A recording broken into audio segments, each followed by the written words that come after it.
Hello বন্ধু, আপনার কি মনে হচ্ছে বীর্য আগের তুলনায় পাতলা হয়ে গেছে?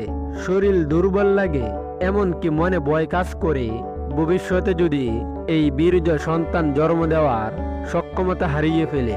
এখন আপনি চাচ্ছেন আপনার বীর্যের মান উন্নত করতে, যেন বীর্যে সন্তান জন্ম দেওয়ার পর্যাপ্ত পরিমাণে শুক্রাণু তৈরি হয়। ভিডিওটি শেষ পর্যন্ত দেখুন, কারণ আজ আমি বলবো বীর্য পাতলা হয়ে যাওয়ার আসল 3টি কারণ এবং স্বাভাবিকভাবে বীর্যকে ঘন ও শক্তিশালী করার 3টি কার্যকরী উপায়। প্রথমেই একটা গুরুত্বপূর্ণ কথা বলি, সাময়িকভাবে বীর্য পাতলা হওয়া সব সময় বড় রোগের লক্ষণ নয়। অনেক সময় জীবনযাত্রার কিছু ভুল অভ্যাসই এর জন্য দায়ী। চলুন প্রথমে জেনে নেই বীর্য পাতলা হয়ে যাওয়ার 3টি প্রধান কারণ। কারণ নাম্বার 1, অতিরিক্ত হস্তমৈথুন। অতিরিক্ত হস্তমৈথুন করার ফলে শরীরে দুর্বলতা, ক্লান্তি, বীর্য পাতলা হয়ে যাওয়া এবং মানসিক চাপ তৈরি হয়। এতে শরীরের স্বাভাবিক রুটিনও নষ্ট হয়ে যায়।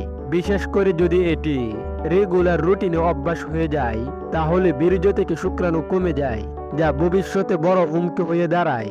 কারণ নাম্বার 2, পুষ্টিকর খাবারের অভাব।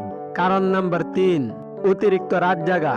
রাতে দেরি করে ঘুমালে শরীরের হরমোনের ভারসাম্য নষ্ট হতে পারে।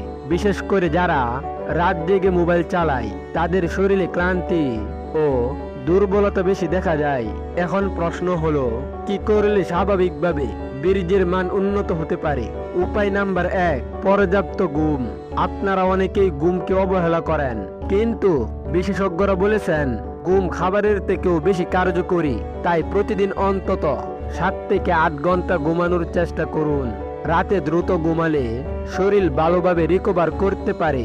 এতে শরীর ও হরমোন দুটোই ভালো থাকে। উপায় নাম্বার 2, এই খাবারগুলো খান। প্রতিদিনের খাবারে রাখুন ডিম, দুধ, কলা, খেজুর, বাদাম, মাছ ও কুমড়ার বীজ। এসব খাবারে গুরুত্বপূর্ণ 2টি পুষ্টি থাকে, যা বীর্যের মান উন্নত করে এবং শরীরকে ভেতর থেকে শক্তিশালী রাখতে সাহায্য করে। উপায় নাম্বার 3, নিয়মিত ব্যায়াম। প্রতিদিন 20 থেকে 30 মিনিট হাঁটা বা হালকা দৌড় শরীরের রক্ত সঞ্চালন ভালো রাখতে সাহায্য করে। এতে শরীর বেশি ফিট ও এনার্জেটিক লাগে।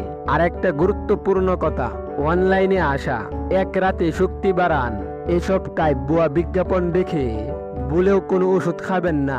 এসব অনেক সময় শরীরের উপকারের বদলে বেশি ক্ষতি করে। যদি দীর্ঘদিন যৌন সমস্যা থাকে, তাহলে অবশ্যই একজন ভালো ডাক্তারের পরামর্শ নিন। ভিডিওটি ভালো লাগলে লাইক দিন। ধন্যবাদ।